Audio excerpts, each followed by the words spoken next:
Alright guys, this is going to be a quick how-to video for installing the malossi variator. All you'll need is a 39mm socket, 19, a 7/8, a Phillips screwdriver, a 10 and an 8. And this is the way I always do it, or this is the way I've been doing it. So the screwdriver is just for this clamp, and this hose just holds onto the variator to get more air inside of it. You don't have to take it off, but instead of leaving it hanging, it's just easier to take it off and then pull it out the way. And that's all the screwdriver was for. And then the 10mm is for the air box. There's 2 bolts down here. Here's the first one, and the second one's back here. Once you have those 2 bolts off, your CVT case is pretty much freed up. And then you'll have 9 8mm down here, which only one of them, all it does is hold this bracket, which I already have it off, but this bracket just stays in here. So you take this one off, and then you're left with the other 8s on there.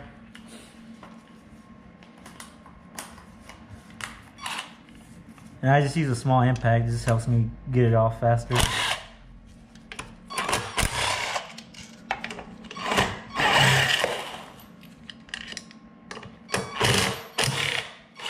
And the only 2 that are different sizes is going to be this one. It's a lot longer, and this bottom corner, it's actually a black bolt, and it has a spacer that holds onto the back brake bracket in case you ever forget.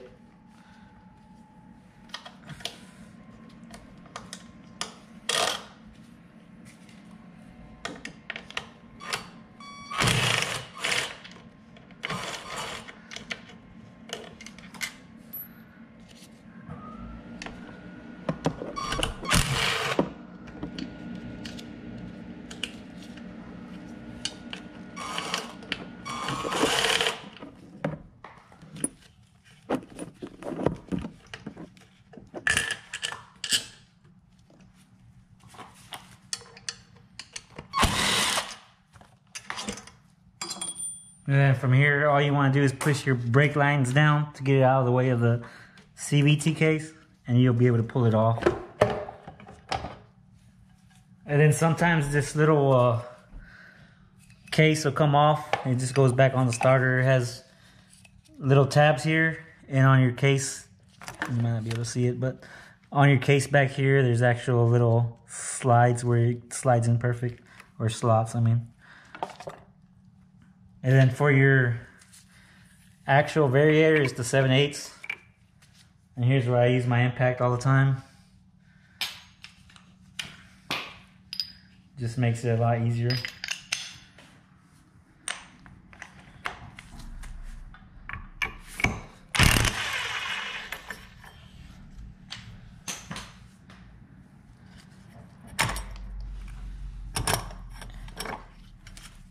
And if you want to remember how the way it goes, it's after the variator goes in, you just put the variator fan and this aluminum fan over it. That little Kickstarter, kind of like a Kickstarter washer, and then the actual washer itself.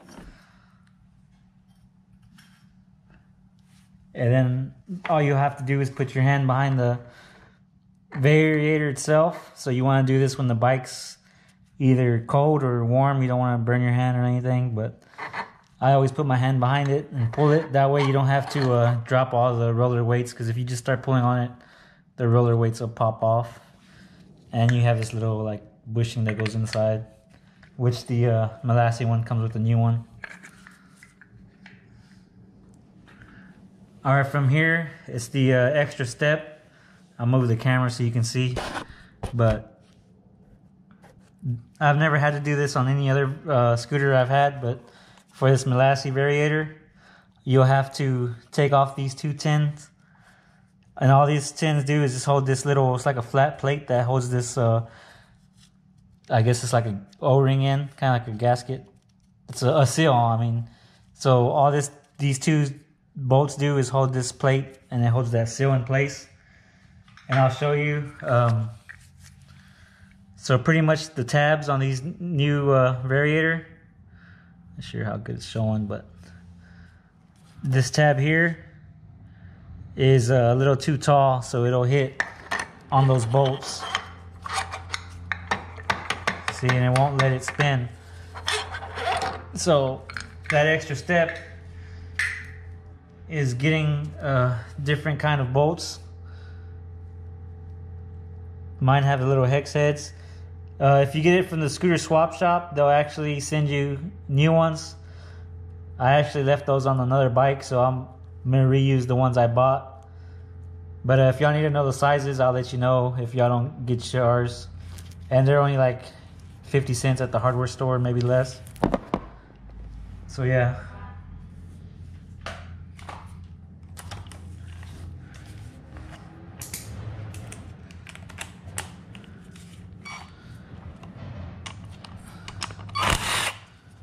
I always do just one at a time. That way I don't lose the little place. Even though it's not hard to see where it goes and that seal won't come out.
All right, so once you get these tightened up, just keep the variator off and you can move on to the clutch.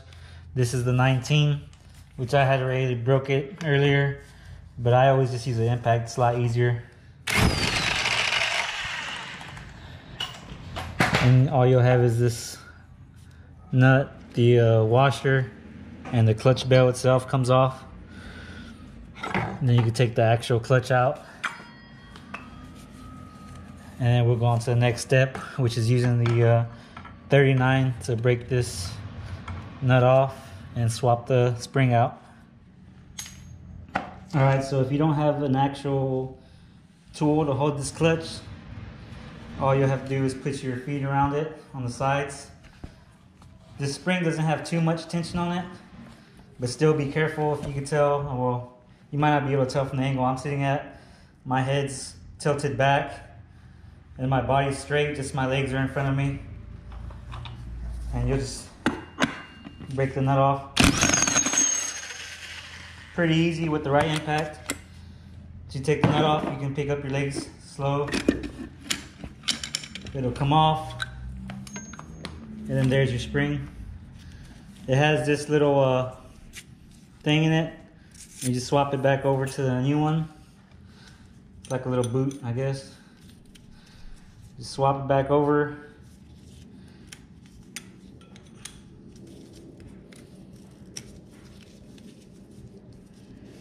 And then you can put the spring right back in. And if you can tell, the way it's shaped, it can only go certain ways. So what I like to do to make it easier on me, I'll press it down and twist it a little bit so I have it off, and then I'll twist it to where... Alright, so if you can tell, it has a certain way you can go. You know, it can only go, it's not a perfect round, it goes straight on the bolt itself that's in there, or the threads. So I always turn it a little off and then turn it on. Just makes the pushing down the spring a little bit easier to turn it. You can do it by hand. Then you can use your foot again until you can get this nut flush on there. Just keep messing with it, try not to cross thread it or anything.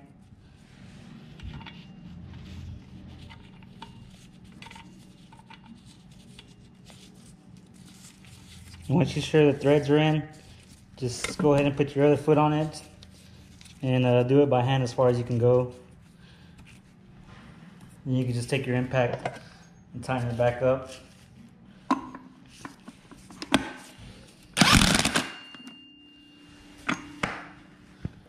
Do a little bit tighter on this one.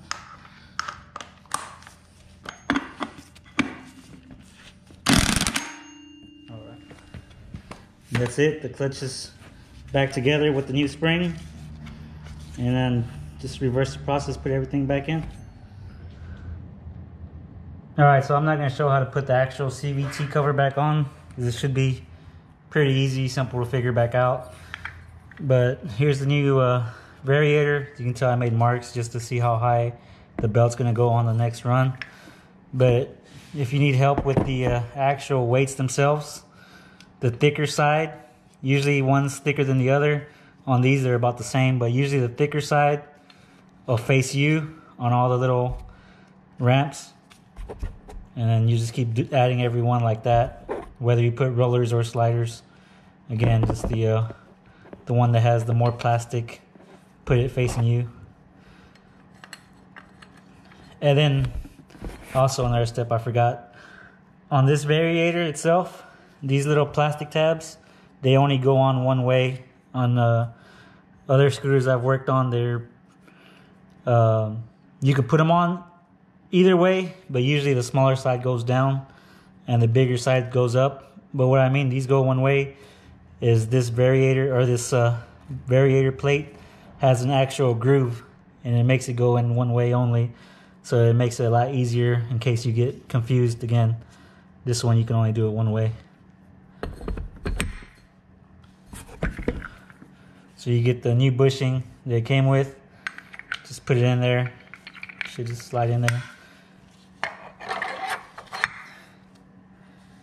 Then for the clutch, what I always do is I squeeze it. With it out of the bike, you can squeeze it pretty easily and twist your hands, and you can push the belt all the way in. Slide that over both.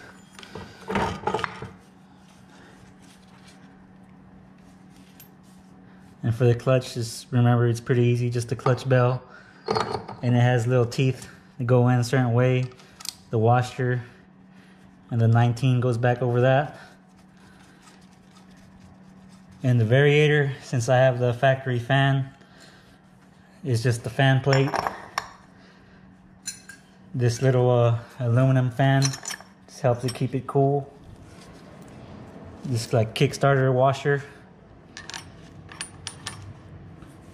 The actual washer, and then the 7/8 nut, and that's pretty much it. Just make sure everything's held in tight. Everything that has to have grooves is in place. You don't want to strip it or melt them down whenever you use your impact. And again, I'm gonna use my impact, put it all back together, and that's pretty much it. You're done.